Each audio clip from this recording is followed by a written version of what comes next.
وفقا لأطلس السمنة العالمي سيعاني نصف سكان الكرة الأرضية من السمنة بحلول 2035.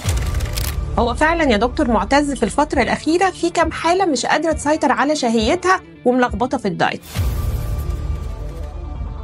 لدرجة إن دكتور أشرف كاتب إن لازم نعمل اجتماع فوري عشان نناقش الموضوع ده. معاكي حق يا دكتورة وسام، بالذات الناس اللي مش عارفة تسيطر على جوعها طول اليوم وحرقهم ضعيف.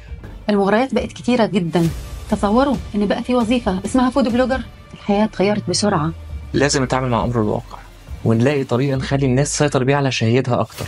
لازم عامل مساعد. أيوة طبعا الناس محتاجة عامل مساعد، بس يا ترى إيه؟